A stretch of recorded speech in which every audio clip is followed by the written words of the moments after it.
kita kuasa hukum, penasihat hukum ingin menemui klien kita, dan itu hak klien. Kuasa hukum berhak untuk mengunjungi kliennya. Hari masih jam besuk loh di pengadilan, lagi jam setengah 4, kecuali jam 4 subuh ya. Oke. Dan itu juga hak dari tersangka terdakwa untuk dijumpai, ditemui oleh kuasa hukum, penasihat hukum. Nah tapi tadi ya kita lihat kenapa seolah-olah dipersulit ya. Kenapa kita harus izin jaksa yang bersangkutan dulu? Nah ini ada apa? Ya kita harap udahlah, nggak usah lah. Kita kalau memang kita uji aja di pengadilan, uji dalam proses pembuktian, janganlah dipersulit, janganlah dizalimi lagi kedua orang tersangka terdakwa ini. Kita mau mengunjungi harus izin dulu. Jadi setiap ngapa-ngapain mau izin. Kita kuasa hukum loh, bukan orang yang sekedar hanya ya mengunjungi. Nggak, kuasa hukum itu, penasihat hukum itu dilindungi dan dijamin oleh KUHP, Undang-Undang Advokat, untuk mengunjungi kliennya. Nah kita akan laporkan ini. Itu aja.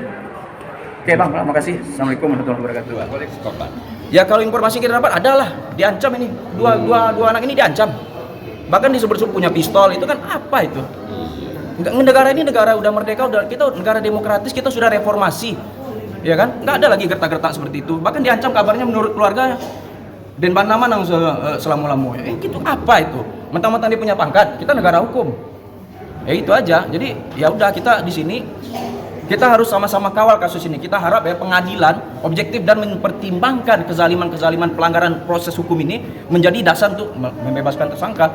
Dan kita juga dorong ya. Dari media online, begitu juga cetak. Dan juga dari beberapa ormas LSM mempertanyakan kejanggalan dari tindakan pidana tadi. Oke. Apakah betul masalah visumnya dengan rumah sakit umum atau Bayangkara? Dan sistem dalam proses BAP sampai ke pengadilan bagaimana? Pertama, sebelum kita masuk ke visum ya, kejanggalan itu terlihat sekali ketika kita penasihat hukum meminta salinan atau turunan BAP tapi tidak diserahkan. Karena ini kan kewajiban. Ya kalau memang tidak ada masalah, apa salahnya diserahkan. Yang kedua, pelimpahan berkas perkara tidak diberikan ke kita. Yang ketiga, kayak main kucing-kucingan, tiba-tiba saja telah ada agenda persidangan. Bahkan kami kuasa hukum tahu agenda persidangan berjalan, kami cari tahu sendiri ke pengadilan, loh ternyata sudah mulai, kita nggak pernah diberitahu.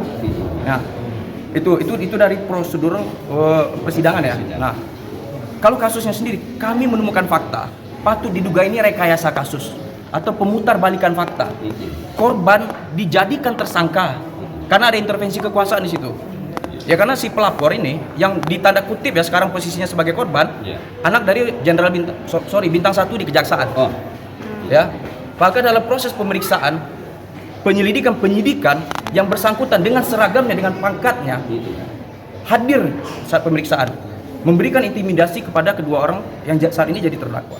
Nah, dalam proses penegakan hukum itu tidak dibenarkan, intervensi tidak dibenarkan, pengguna kekuasaan tidak dibenarkan.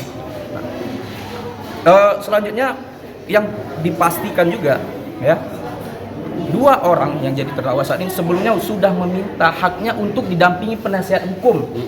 Tetapi penyidik, kita nggak tahu nih ini apakah intervensi juga nih, tapi patut diduga ya intervensi dari orang tua pelapor tadi tidak memberikan hak itu kepada kedua orang tersangka. Tiba-tiba mereka diajak ke kantor polisi malam-malam ya, diajak pada hari itu, diperiksa sampai malam dini hari, dibujuk sebagai saksi, tiba-tiba sampai dini hari ditangkap, ditahan tanpa surat penangkapan penahanan. Ketika mau mencari pembelaan melalui penasihat hukum tidak diberikan akses. Nah kita dapat kasus ini karena udah keburu viral juga waktu itu ya, kita peduli, kita langsung ya ini harus kita bantu. Nah jadi kami minta ya kepada Kejaksa Agung, periksa itu jaksa yang bintang 1 itu, periksa, kalau terbukti pecat. Jadi tidak ada, ini justru merusak citra kejaksaan sendiri yang saat ini sedang berbenah. Nah oknum kepolisian penyidik yang memutus akses atau tidak memberikan hak kedua orang tersangka tadi untuk mengakses penasihat hukum, terus juga tidak ada surat penangkapan penahanan, tiba-tiba ditahan, itu diperiksa, dijatuhi sanksi. Polri, kejaksaan sedang berbenah. Oknum-oknum seperti ini harus disikat. Udah, kita lihat aja keseriusan penegak hukum di situ. Sedikit lagi pengacara.